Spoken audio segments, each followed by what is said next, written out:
अस्सलाम वालेकुम एवरीवन, कैसे हैं आप? आई होप आप ठीक होंगे। आज हम बनाने जा रहे हैं बहुत ही मज़ेदार आटे का हलवा, जो ना सिर्फ आसान है बल्कि बहुत ही लजीज बन के होता है रेडी। चलिए फिर आइए रेसिपी को शुरू करते हैं। सबसे पहले चूल्हे की फ्लेम को ऑन कर देते हैं और ऊपर कढ़ाई रख देते हैं और 1 कप ऑयल का शामिल कर देते हैं। 2 से 3 सब्ज़ इलायचियाँ डाल देते हैं जैसे ही ऑयल गर्म होता है। आप इसे घी में भी बना सकते हैं। और 1 कप ही मैं इसमें शामिल करूंगी गंदम का आटा। सबसे पहले मैंने इसे छाना और फिर 1 कप के साथ नाप के ही मैं ये सारी चीज़ें इसमें ऐड करूंगी। अगर आपके पास वाइट आटा है तो उससे भी बना सकते हैं, लेकिन मैं इसे गंदम के आटे से बना रही हूँ। और इसको भूनते हैं, 5 से 6 मिनट लगेंगे मीडियम टू लो फ्लेम पर इसको भूनने में। यहाँ पर जी 6 मिनट हो गए हैं मुझे आटे को मीडियम टू लो फ्लेम पर भूनते हुए। अब इसमें शामिल कर दूँगी मैं 1.5 कप पानी का, क्योंकि यहाँ पर मैंने 1 कप लिया था आटे का और अब इसमें शामिल करूँगी 1.5 कप पानी का। और इसे मीडियम टू लो फ्लेम पर ही पकाते हैं, इसे ज़्यादा हाई फ्लेम पर नहीं पकाएंगे। और ये पानी को ड्राई होने में ज़्यादा से ज़्यादा 3 से 4 मिनट लगेंगे, इससे ज़्यादा टाइम नहीं लगेगा।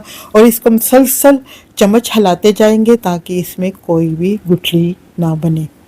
माशाल्लाह से माशाल्लाह, ये देखें कितना ज़बरदस्त बन के हो रहा है आटे का हलवा। और यहाँ पर बहुत ही ज़बरदस्त खुशबू भी आ रही है। अब इसको मीठा करने के लिए मैंने यहाँ पर डालिया 1/2 कप चीनी का। चीनी आप कम या ज़्यादा कर सकते हैं अपने टेस्ट के हिसाब से, लेकिन 1/2 कप डालेंगे तो बहुत ही मुनासिब ये मीठा होगा।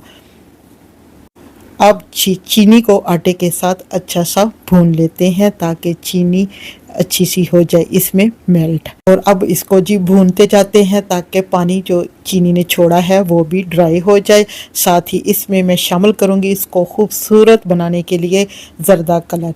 2 पिंच मैंने ज़र्दा कलर लिया और इसमें पानी डाला और इसको चम्मच के साथ मिक्स कर लिया और अब इसमें हलवे में शामिल कर देते हैं। इससे बहुत ही ज़बरदस्त कलर आएगा, ऐसे बनेगा जैसे हम सूजी का हलवा बना रहे हों। मैंने इसे थोड़ा सा ज़्यादा भूना है ताकि आटे का जो कच्चापन है वो ख़त्म हो जाए। अब हम इसे भूनते जाते हैं जब तक ये कढ़ाई से लहदा ना हो जाए। ऑयल सेपरेट होने तक हम इसको भूनेंगे।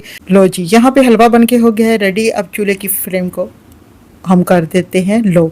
अब इसमें डालते हैं किशमिश और इसे मैंने वॉश करने के बाद पहले 2 से 3 बार पानी से वॉश किया है, फिर इसमें ऐड किया है। अब इसमें डाल देते हैं बारीक कटा हुआ नारियल और इसे मज़ीद 2 से 3 मिनट के लिए मीडियम टू लो फ्लेम पर भूनते हैं। अगर आपके पास और भी ड्राई फ्रूट है तो वो भी इसमें ऐड कर सकते हैं और इसका जो मज़ा है और भी दुबाला हो जाएगा। यहाँ पर नारियल और किशमिश हो गए अच्छे से मिक्स, एकदम नरम और मज़ेदार हलवा तैयार है। चलिए आइए अब हम इसको सर्व करते हैं। चूल्हे की फ्लेम को कर देते हैं यहाँ पे ऑफ। मज़ीद जायके के लिए आप ऊपर से गिरी और मेवे भी डाल सकते हैं। लो जी, ये है हमारी आज की मज़ेदार रेसिपी आटे के हलवे की। उम्मीद है आपको पसंद आई होगी। अगर वीडियो अच्छी लगे तो प्लीज़ लाइक करें, शेयर करें और मेरे प्यारे से चैनल नाजुक लोग कुकिंग एंड व्लॉग को सब्सक्राइब करना मत भूलिएगा। दुआ में याद रखिएगा, अपने प्यारे से फीडबैक से ज़रूर नवाजिए। देखते रहिए, सीखते रहिए और बनाते रहिए मज़ेदार खाने सिर्फ़ और सिर्फ हमारे प्यारे चैनल नाजुक लोग कुकिंग एंड व्लॉग के साथ। जी, यहाँ पे हलवा बन के हो गया है रेडी।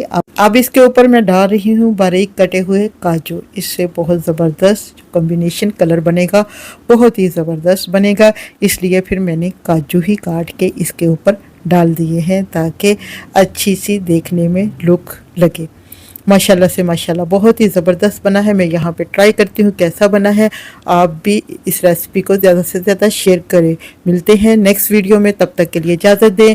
खुश रहें, खुशियाँ बांटें। Thanks for watching video and अल्लाह हाफिज़।